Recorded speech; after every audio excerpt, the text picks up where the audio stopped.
Good, Iris? Yes. All right. Good evening. I'd like to call to order this regularly scheduled meeting for the City Council for the City of Calistoga. It is Tuesday, February 5th at 6:03 p.m. Melissa, has this meeting been properly noticed? Yes.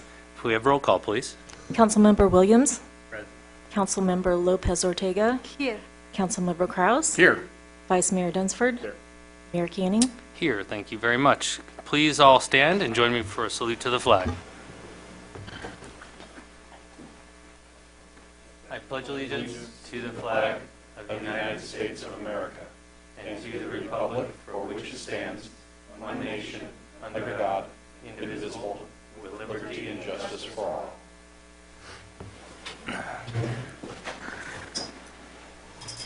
If you haven't already done so, please silence your cell phones. We'd greatly appreciate that. Thank you. We'll start with oral communication on consent items or non-agendized items. This time is set aside to receive comments from the public regarding matters on the consent calendar or matters of municipal concern that are not on the agenda. Pursuant to Government Code Section 54954.3, also known as the Brown Act. However, the Council cannot consider any issues or take action on any requests during this comment period. Speakers are encouraged to limit their comments to a maximum of 3 minutes so that all speakers have an opportunity to address the City Council. I have 2 speaker cards, and I will start with the first one I received, and that is from Mr. Thomas. Mr. Thomas, should you so choose, but you are not required, share with us your name and your address at the podium. Unfortunately for you, I know where you live. And that's a big part of why I'm here. Welcome. My name is Bill Thomas. I live at 1721 Cedar Street. That is the corner of Cedar and Oak.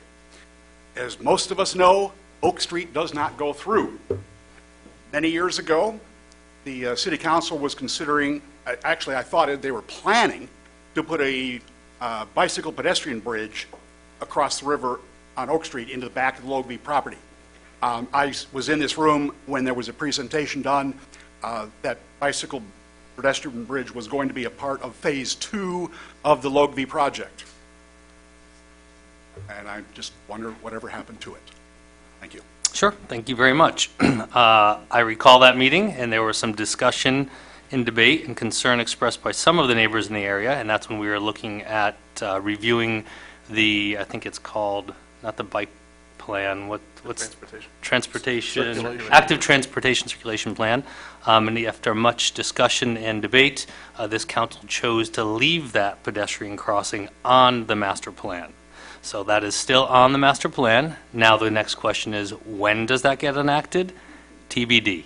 But what an important step is that it was not removed at this point. So the first pedestrian bridge that we all have our priority on is the one that's going to span right behind us between the Sharpstein Plaza heading over to Pioneer Park, and then we'll work from there. But thank you for your interest in that. Anyone else on that topic? Okay, moving on. Is it on the same topic? You may. Well, it's similar. Richard Testa, you wrote. Okay. Back in October, we talked about mandatory evacuations into the fairgrounds. Wouldn't that bridge help that? Shouldn't we, and also where are we with those talks? Because we're 5, 6, 7 months away from back in that same situation again. So, yeah, anything that's going to help circulation, in that case, would be certainly helpful, and will be one of the points we take into consideration should we and when we decide to move forward on that pedestrian crossing. It serves as one today, as a matter of fact. All roads should, all directions should have a road. Understood. Thank you. Moving on, I have a speaker card by Mr. Mike Hackett. Mike, please, welcome back to Calistoga. Thank you for coming down, up, off the mountain. It's always a pleasure to have you here. I just had to warm up somehow. Mike, welcome back. Should you so choose, share with us your name, your address, and the organization you might be representing this evening. Yes, thank you. My name is Mike Hackett. I live on White Cottage Road in Angwin. For full disclosure, I was one of the authors of Measure C, which I don't think I need to remind everyone won the popular vote in this city and every city in in Napa County, with the exception of American Canyon.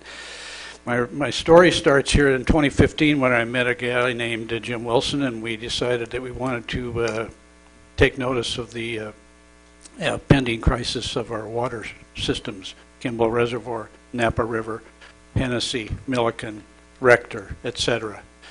And so we put an initiative on the ballot in 2016, which was disqualified on a legal technicality. We took it to the state Supreme Court, where there was a mixed decision.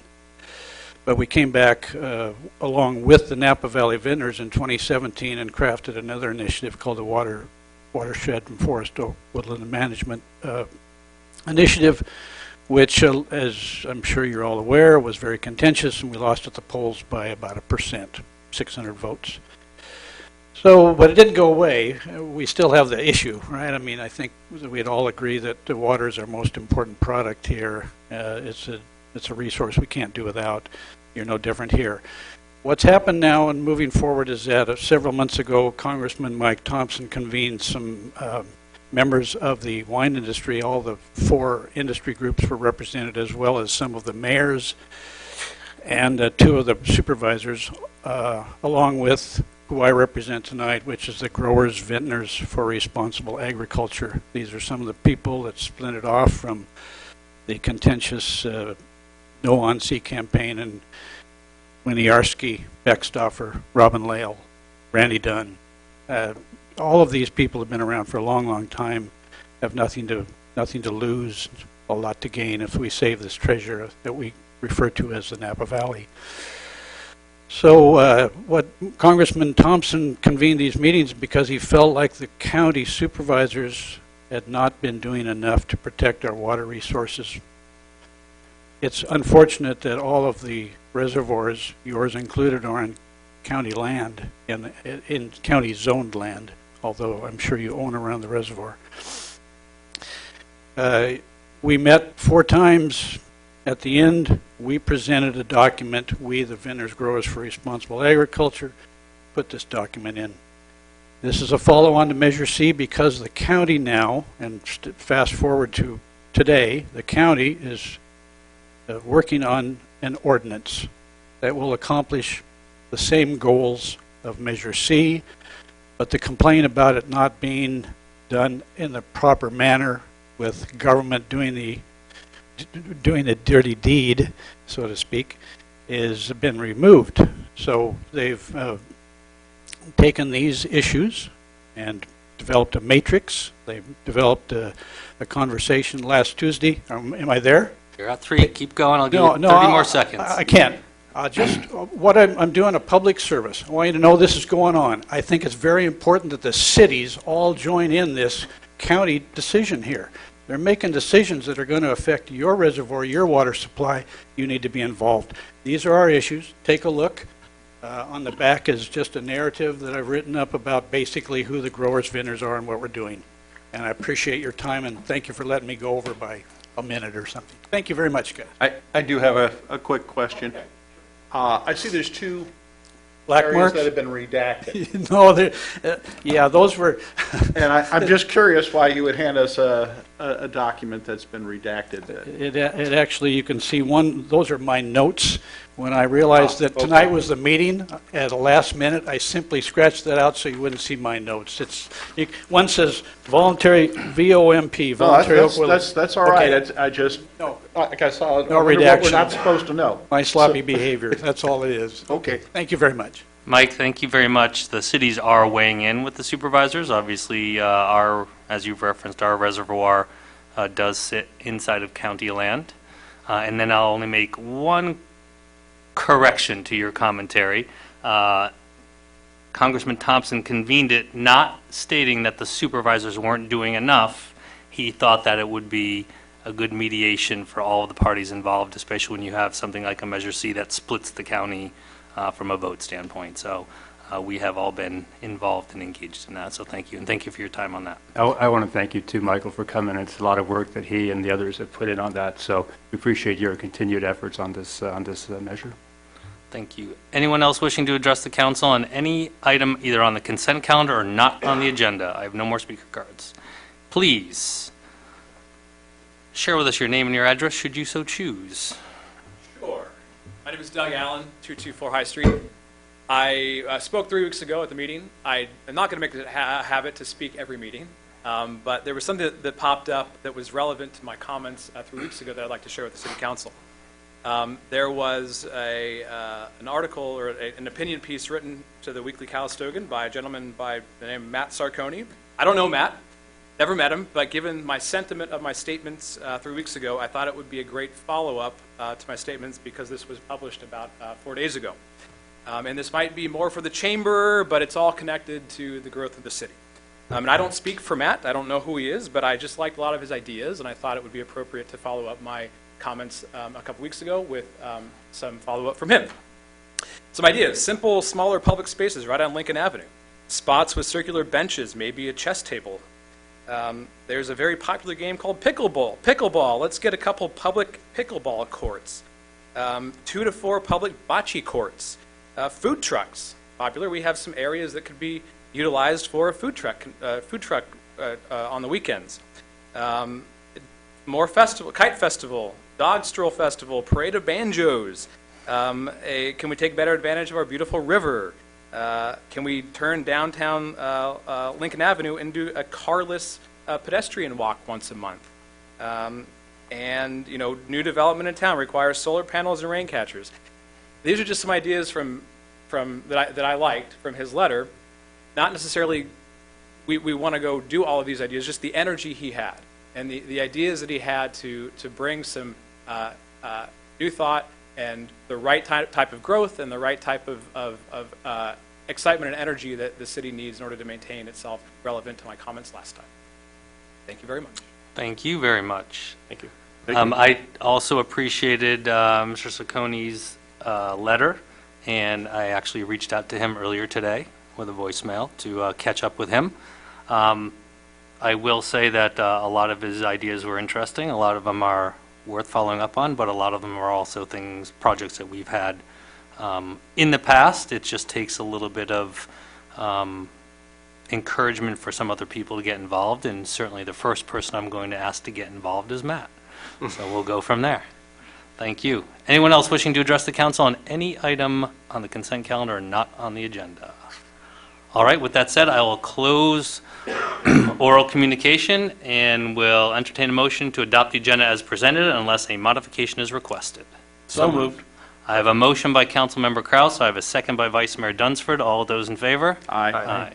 Anyone opposed? All right. Moving on to council requests and ideas for discussion. Councilmember Lopez Ortega.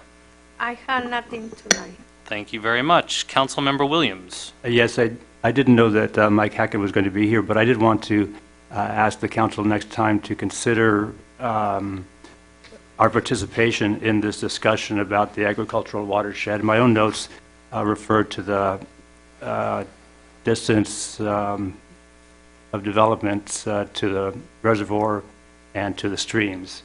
And of course, he has others listed here too. So I think we ought to bring it up and consider how we want to participate in this at the next meeting.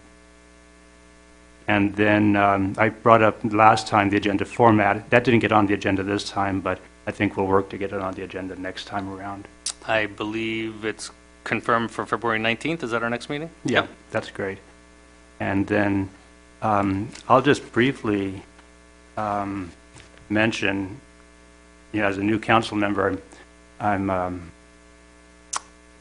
going to a lot of meetings that I didn't know council members go to. It's all part of the fun, isn't it? Yeah, and so I'll just very briefly mention the WICC, Watershed Information Conservation Council. From that meeting, I made notes to bring this watershed information here. That was on January 24th. On the 15th, the Calistoga Community Schools Initiative is a group in the Calistoga. It's an umbrella group supporting the welfare and wellness of youngsters in Calistoga.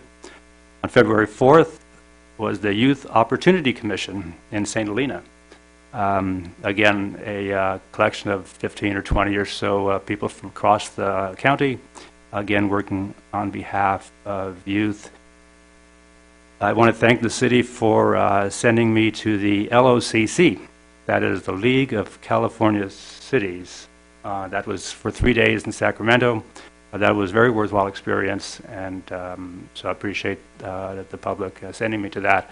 I learned about, there were some mandatory classes, ethics and sexual harassment, and then there were discussions on budgets and meetings, and the one takeaway I have is the concern of the League of Cities that Sacramento is going to mandate or issue mandates that cities may not appreciate. So I could sense some tension there in that large gathering of 400 or so representatives from around the state, new council people like myself.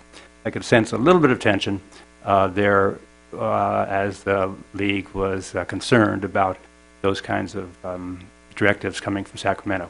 Nothing in particular, it wasn't the main focus, but it's something that will be coming up. And then on January 31st was NCLOG, NCLOG, Napa County League of Governments. That's a little bit of connecting with government, elected officials and appointed officials throughout the county. So I was at the WICC, the CCSI, LOCC, and the NCLOG.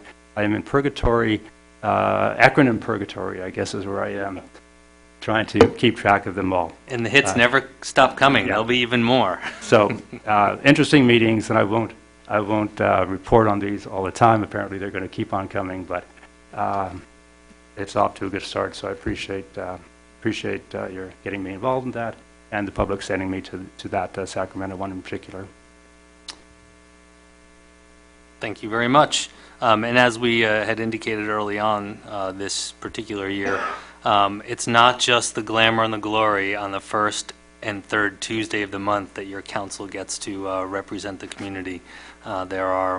Each of us sit on multiple commissions, boards, and other councils to represent and champion the causes for Calistoga. So thank you for that work done, and everyone else who serves there. Council Member Kraus. I'll just follow up a little bit on what Councilman Williams just mentioned. You said that the state may do some things that the city might not take kindly to. Well, I can tell you that they have, will, and do present mandates to the city all the time, and also don't assist us with any funding to accomplish those things. So, yeah, the city or the city is easy to pick on by the state. They do. Cities as a whole, not just our city. Okay. Vice Mayor Dunsford. Nothing tonight. All right, thank you. Just one thing to make mention of, there will be a closed session after this council meeting.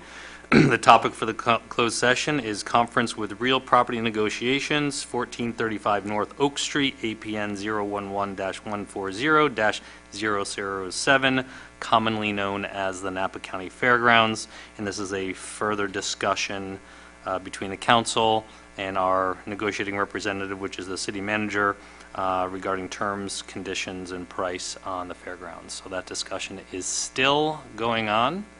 It's now been 9 weeks since we signed, and 10 weeks since we've signed and presented to the letter of intent, which should have very quickly resulted in a purchase and sales agreement, but we're still working through some of the details on that. At some point, we may ask you, as residents of the county, to weigh in with your supervisors about how you feel on this topic, but we'll get back to you on that. All right, with that said, we'll move on to the city manager's report. City Manager Feek. Yes, just a few items this evening, Mr. Mayor. First, at this time of year, we start processing payments for many of our nonprofit organizations which provide a variety of services to residents. So it's always interesting to me just to be reminded and also receive those monthly reports, whether it's Up Valley Family Centers, Boys and Girls Club, Rionda House, the Calistoga Little League. You know, we partner a lot with the various groups and organizations working in the community to provide added services which improve the quality of life of residents. So I'd always make a plug. If you're aware of a group, of an organization that provides a needed service here in Calistoga, please reach out to us. we're always looking to build a new partnership. And as we process these payments and look at annual or quarterly reports now, it's just kind of fun to see how much is being provided in addition to what the city does. In addition to academies, conferences that Councilmember Williams went to, which also Councilmember Lopez Ortega also attended, I attended as well. There are other meetings, trainings that we're always going to. Upcoming, I have a city manager's department meeting, which is really related to issues affecting city management across the state. So the League of Cities, which we're a member of, is a great tool and resource for us to get up-to-date information on things impacting cities up and down the state. One thing we're keeping a watchful eye on, if you've read the newspapers over in Sonoma County, Town of Windsor, City of Santa Rosa have been receiving letters about moving to district elections. We're hopeful, knock on wood, that never happens to us, but there's been an effort up and down the state from a law firm based out of Southern California to force cities into creating district boundaries. And it's all is being done through litigation or threat of litigation in response to the California Voting Rights Act. Something that is affecting everybody, which we won't hear about until we receive the letter from the law firm, which hopefully never happens. We haven't been discussing publicly our discussions with PG&E, but even despite planning for maybe a microgrid assessment, we continue to reach out to PG&E, looking to set up what I'd call more interim measures to make sure that the public safety power shutdown isn't significant, doesn't impact us the way it did this last year.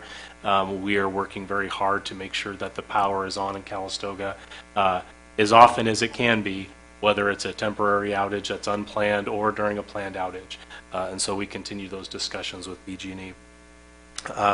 In addition to some of the countywide planning efforts going on, we talked a little bit tonight, had a presentation about issues affecting watershed. I just want everyone to know that the city is actively working on a variety of planning projects. We're currently working with all the members of the county on a drought contingency plan.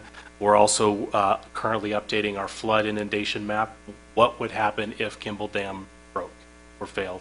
We want to know how the flood would impact Calistogans, but then also we're updating our emergency action plan in response to that to make sure we're prepared if that ever were to happen.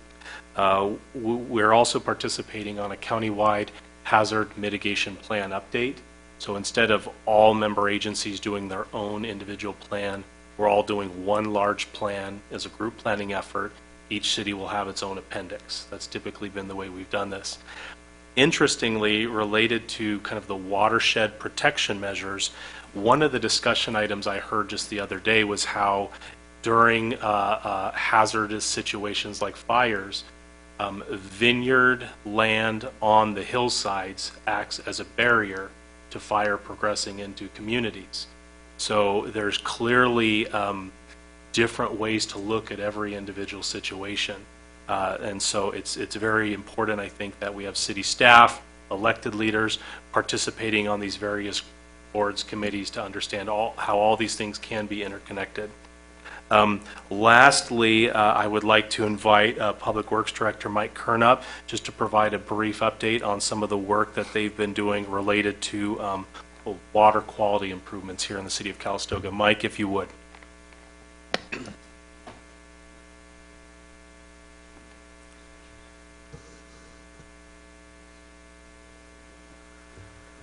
Welcome back, Director Kern.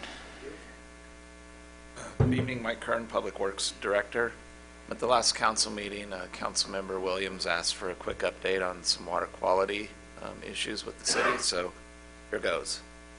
A couple of things that we've done recently, we've reached out to the mobile home parks, reminding them of their management responsibility to flush their private systems, and a couple of them have taken our heed and done so, and we believe that that will afford the residents some better water quality. We don't have any control over what they do, but we do try and encourage them to be good stewards of their infrastructure. We sample for disinfection byproducts, that's what we call THMs and trihalomethanes. We sample the public water system every quarter. Typically it's the second month of the quarter, so it'd be like February, 3 months later, and 3 months later, and 3 months later.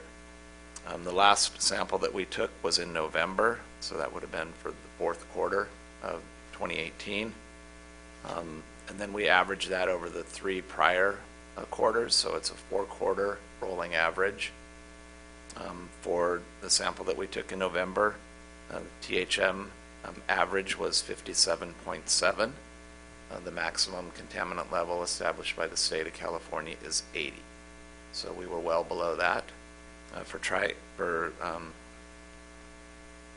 heliacidic acids, which is HH5s, the rolling average was 42.2.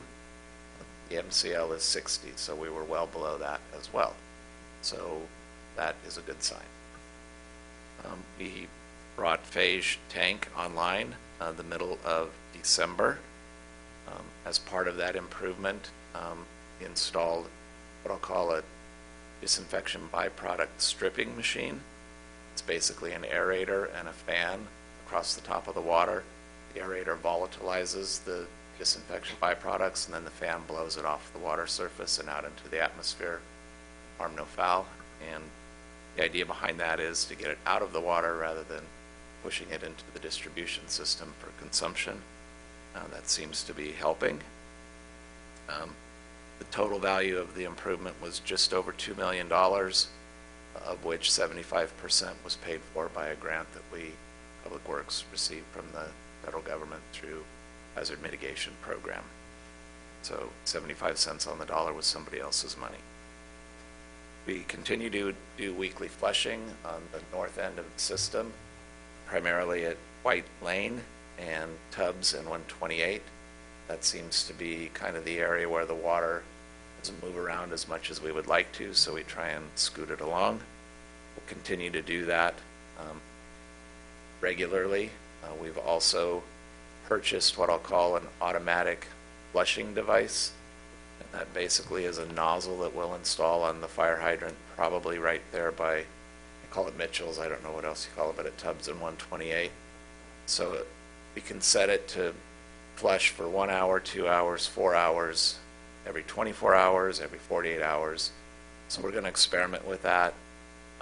And what it will do is, again, draw water up into that, what I'll call the quieter section of the distribution system. And we think we'll be able to have that installed by the end of the month. And as demand decreases in the wintertime, water tends to stay in the pipes longer.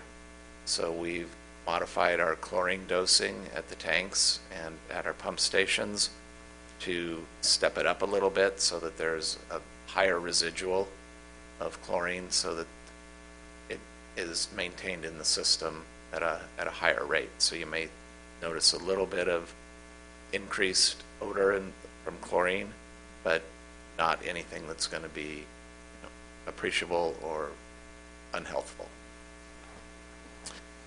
I took a look at our water complaints for the last quarter. We had no water complaints in November. We had no water complaints in January, and so far we've had no water complaints in February. We did have 1 water complaint in December. It was at Cedar and Spring, right across from the new construction that's going on, so we believe that the complaint was discolored water. We responded, helped the lady flush her lines. They turned on the hose bib in the back. It was a little bit discolored, but it cleaned up right away. We asked her to give us a call if she had any other issues, and so far, knock on wood, there hasn't been any. So we believe that that complaint was attributable to the construction that's going on right there. So those are all good signs. We hired a consultant to help us with the disinfection byproduct situation in our distribution system. They've looked at Kimball Reservoir, made some recommendations on some slight modifications in operation, but nothing significant. They're now focusing their efforts at the Dunawheel Pump Station, which is where the MBA water comes into our system. So they're assisting us in identifying any operational changes or capital improvements that we may want to consider that might help that situation as well. We'll be resuming our annual flushing of the system, which we put in suspension due to the drought. We'll probably do that this spring. We only flushed public portion of the system and not the private portion. So private portions of the system would be anybody that's in an HOA, like on Emerald Court, that's all private. School district property is all private, and the mobile home parks. And then anybody that has a large distribution system, like some of the resorts, that's all their system, so we won't touch that. And then lastly, I'd want to touch bases a little bit on the wastewater treatment plant and the effluent there. As you're aware, we've been working on compliance with the cease and desist order that was issued about 4 years ago. Pleased to report that we've pretty much knocked everything out except for 2 items. We have, I believe, fully mitigated and addressed the issue with the THMs on our treated effluent. There was a kind of a combination of a little bit of a capital improvement and then some modifications in chemical dosing. We went from, I'll just pick a number, like 15 parts per million on THMs. We're down to less than 2. And our compliance point is 4.7 or 4.9. We're in very good shape right now, and we believe that we've solved that problem or that riddle. The last 2 things that we need to work on, that we are working on, is the relocation of the Riverside Ponds. Again, that's a $4 million project that we got a $3 million grant for, so yay for us. And that is going to be a work in progress. We have to finish the design, the environmental, the geotechnical, so that's the phases that we're in right now. Once that's completed, we submit the report to Cal OSHA and FEMA, and they should authorize us money for construction. That's probably 18 months down the road. The other major issue on the cease and desist order is finalizing the installation of geothermal meters on what I'll call are the last 2 remaining significant geothermal dischargers, which would be Roman Spa and Wilkinson's. We'll be tearing up their streets and sidewalks in front of their properties at some point this summer, installing geothermal meters on their sewer laterals so that we can monitor how much they're discharging.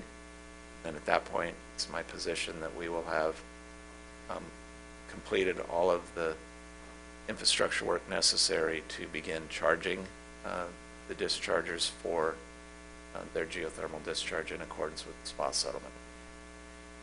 That's all I have. If you have any questions, I'm here to answer. Yeah, I very much appreciate you coming, Mr. Kern. And the reason, of course, I asked was in the summer, to my surprise, the quality or the topic of water came up more than I expected. But since then, my experience is consistent with yours, that I haven't heard any remarks about water quality in the last, I'll say, 3 or 4 months. So it sounds like you're making good progress, conscientious progress there. Really appreciate that. So there was a report, a mandated report that came out, I think, to everybody, indicating that at one period, the contaminants exceeded the threshold by a small amount. Do we expect that probably is a thing of the past? Is that something that we probably won't have to look forward to again? Well, let me just say I never look forward to it one way or the other. Okay. Our water supply is, I guess I'll call it precarious at best at times. We do take water from the Delta, if you can imagine that. So where Rio Vista is, that's our water source for 50% of our water. In the summertime, some of that water doesn't look as nice as you would think it would, but due to the technology that Napa has, it is well within the drinking water limits for all constituents. Disinfection byproducts, the THMs, those are very challenging for a lot of municipalities that use surface water. You combine that with the age of the water, by the time it leaves Napa and comes up here, it's almost 27 miles of pipeline that has to go through. So when you chlorinate a water supply, it reacts with the dissolved organic carbon in the water, which are the precursors for the THMs. And then by the time it gets here, because of the length that it's traveled, they oftentimes have to rechlorinate again. And so in some instances, it's basically supercharging the water to form THMs. And so we've got to figure out how to sequester that or stop that from occurring. Similar in Kimball, when the water is coming off the mountain, it's very turbid, very dirty, a lot of organics, a lot of carbon in that water. Also in this fall, we tend to get high algae blooms, and so that tends to put what I'll call a must odor, or kind of makes it musty. It's perfectly good to drink. Again, that's a secondary standard, and that causes people to kind of turn their nose up a little bit. It's perfectly fine to drink.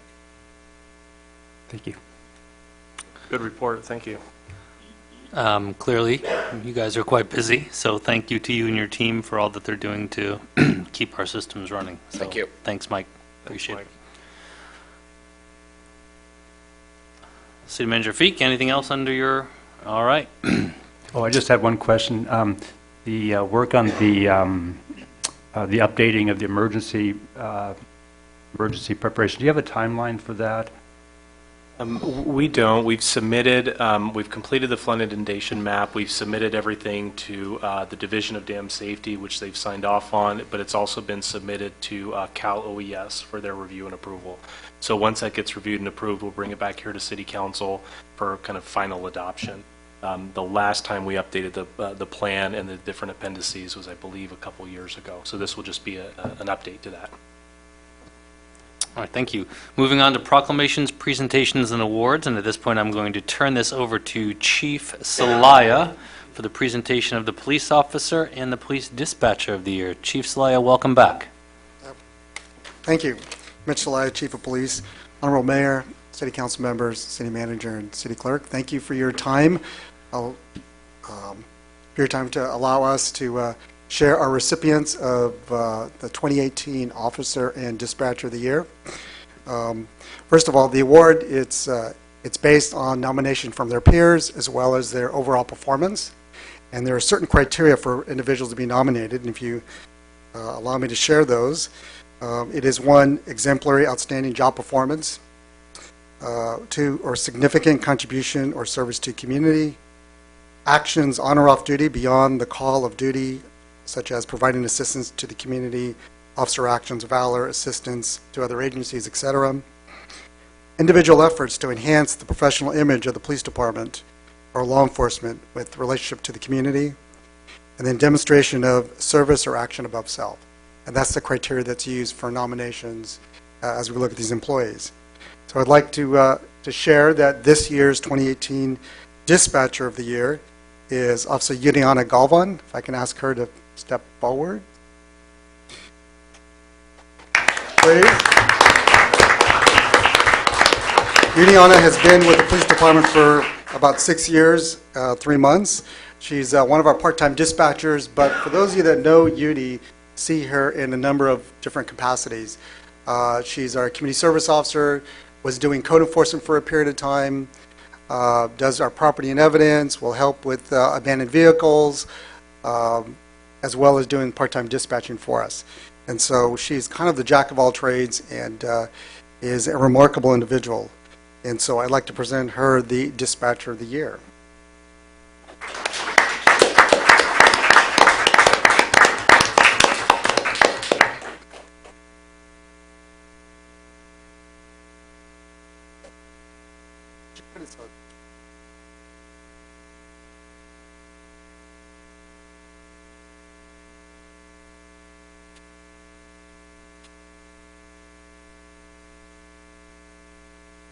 Oh, wow. Wow, Mitch, that's tough. I know. Well, they're doing their photo op. So there were a lot of common themes and comments about Yudi. And one thing such as being a team player, her dedication was continually mentioned in the nominations, her selflessness. Yudi rarely says no as far as helping out and doing things. Although I noticed lately when I've asked her stuff, I don't get a responding immediate yes, but she'll take care of it. And that goes down to really no questions asked, just does it. and gets the job done. And so it's something that I very much appreciate, as well as her peers. So thank you. Thank you, Udi. So for Officer of the Year, so the 2018 Officer of the Year, if I could have him step forward, is Nicholas Delia.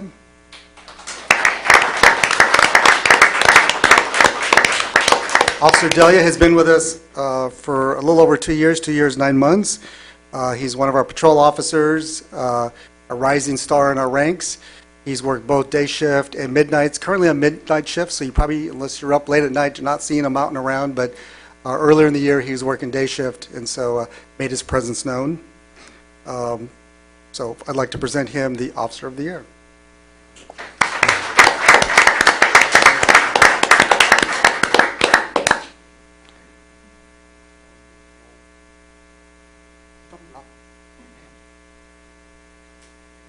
You gonna make Mitch move again, Pat? Do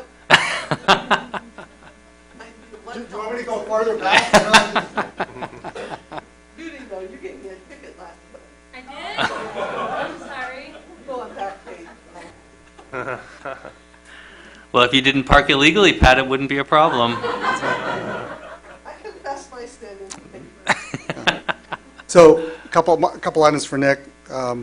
Again, the words that describes Nick's performance from his peers, as well as things that I've and his supervisors have observed, which are dependable, dedicated, selfless, respectful team player, always willing to help everyone, fun to work with, great with the community, never complains.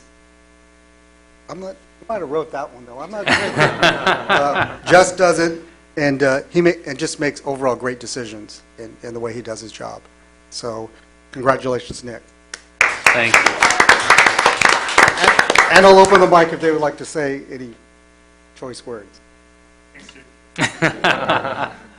Thank you very much. Thank you. Udi and Nick, thank you very much for your service. You guys already know you are part of a fantastic team that this community is very fortunate to have. A very dedicated, very professional police department through and through, and we thank you very much for all that you do for our community. And Nick and I have a rule that whenever we're somewhere together at an event, he's not allowed to stand right next to me because he's a little bit taller than I am, but other than that. But thank you guys very much, and thank you to the rest of the department for your continued service here in the community. Thank you. Thank you. Thank you. And Udi, if you can get a copy of that ticket that you served Pat Hampton, I would love to see that. Don't apologize to her. All right, moving on. We have, I have the good fortune tonight of administering the oath of office for our newly hired city clerk, Irene Camacho Werby. Did I get that right, Irene? All right, if you'll come forward, I will meet you in the middle there.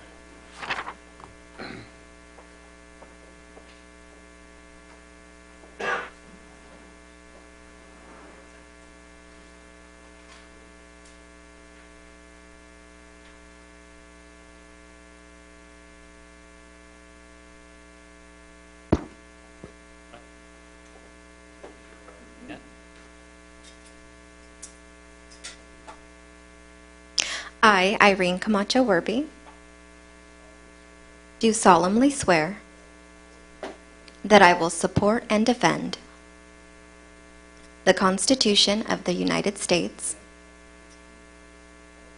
and the Constitution of the State of California against all enemies, foreign and domestic, that I will bear true faith and allegiance to the Constitution of the United States and the Constitution of the State of California, that I take this obligation freely, without any mental reservation or the purpose of evasion, and that I will well and faithfully discharge the duties upon which I am about to enter. Congratulations and welcome. Thank you very much. Thank you. Page it.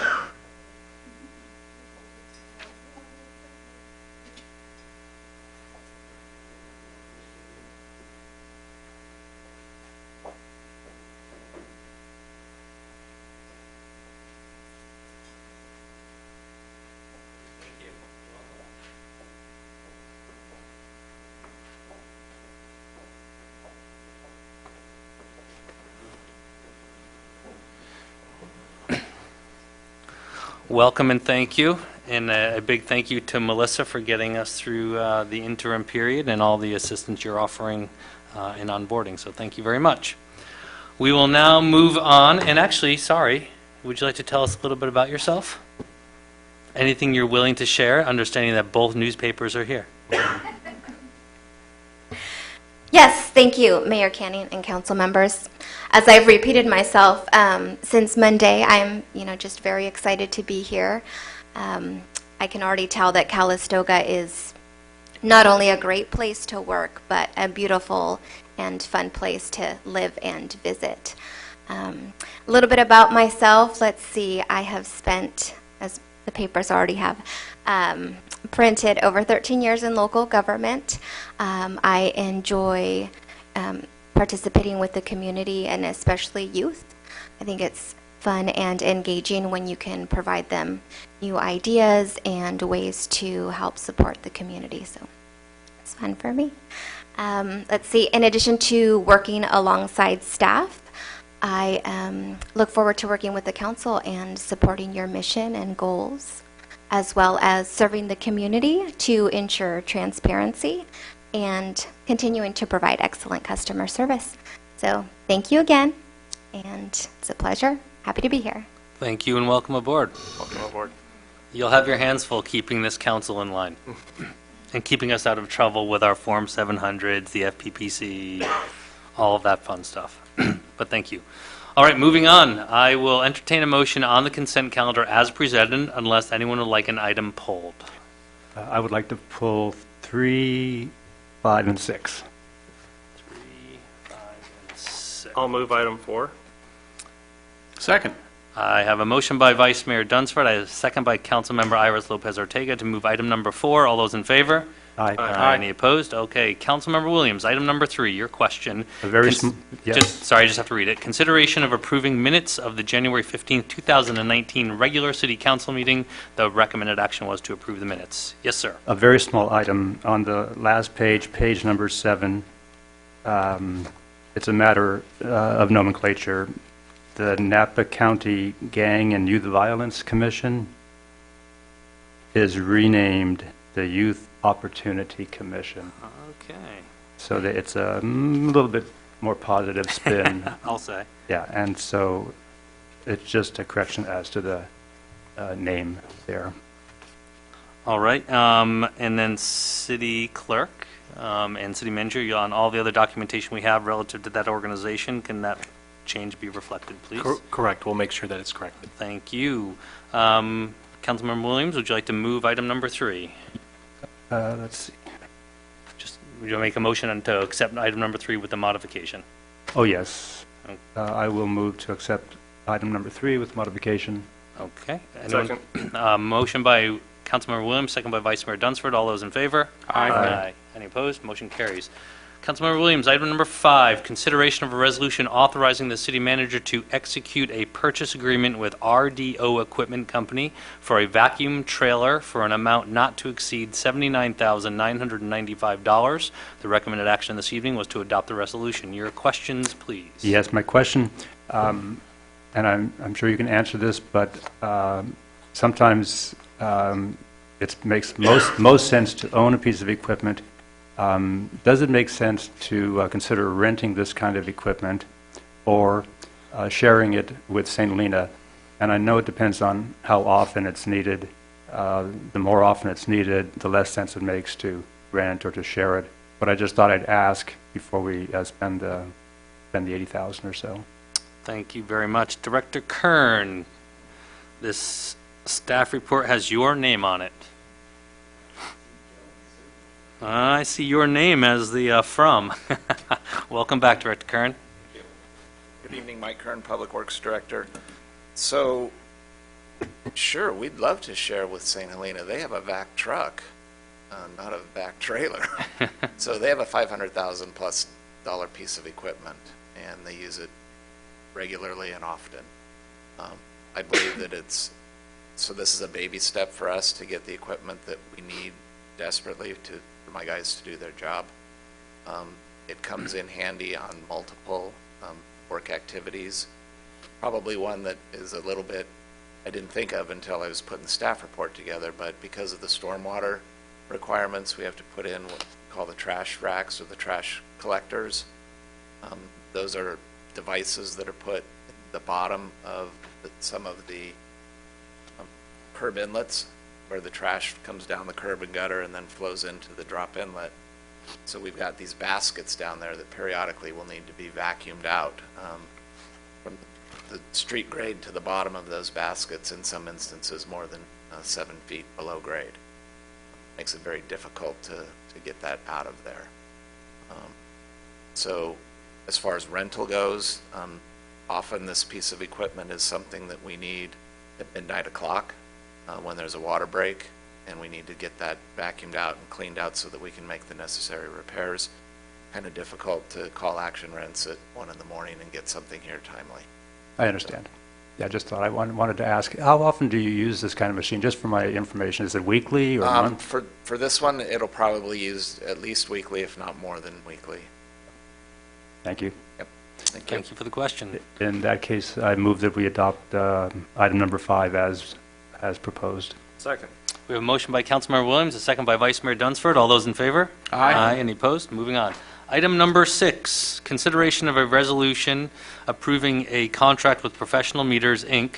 for installation of automated water meters and authorizing a purchase contract with National Meter and Automation, Incorporated, of automated water meters and updated software and hardware for the city's automated water meter reading system on the Foothill Boulevard meter route. Recommended action was to adopt the resolution. This is Derek's name, so whether it's Mike or we'll give it to Mike.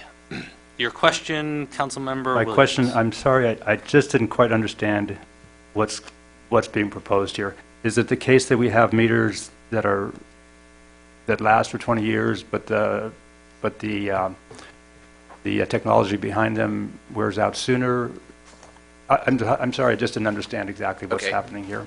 Again, Mike Kern, Public Works Director. So the item this evening is to do two things. One is to upgrade our software and the way that the remote meters are read.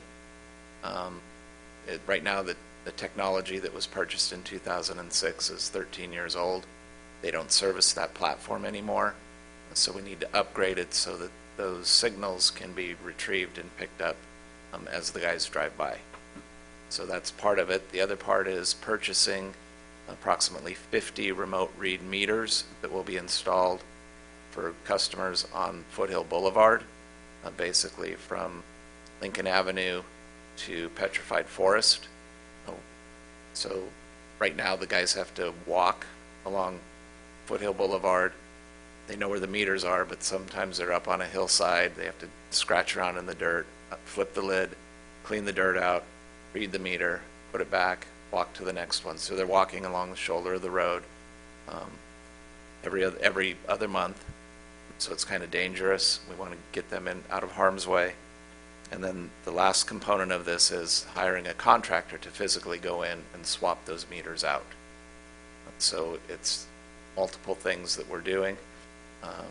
When they started the remote meter read program back in 06 and 09, we were a little more flush with cash in the enterprise fund so that they could do that.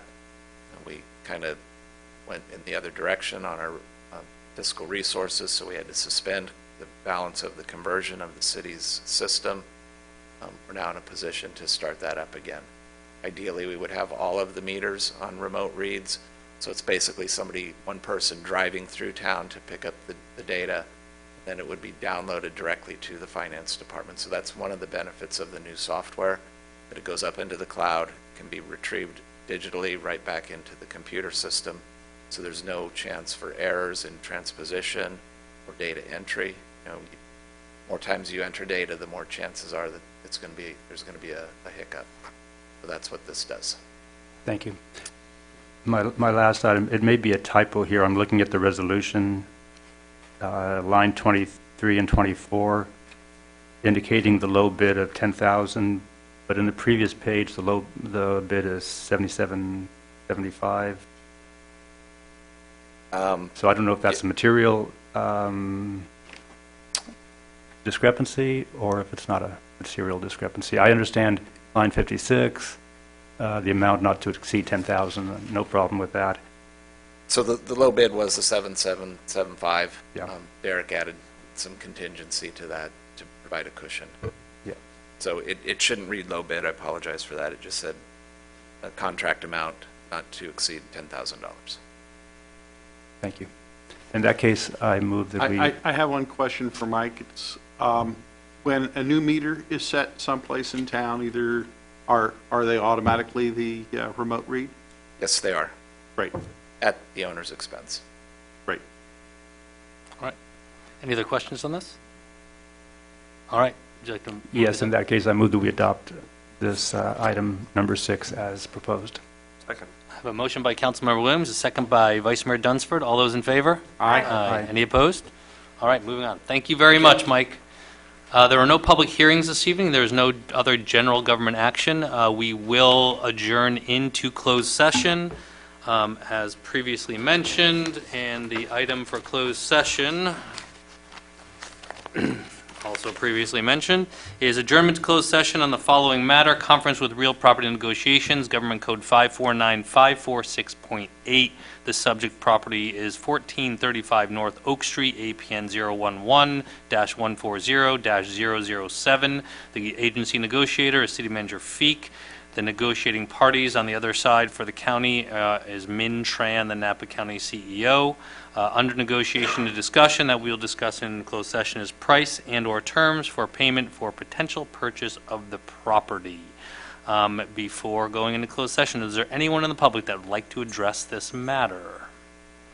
All right, I will close public comment, and I will politely request that you all exit the room. Thank you all very much. There is no expected reportable action. However, the press, you're welcome to come back when we're done. Tell me what time. So we'll take 2 minutes just to allow the room to empty.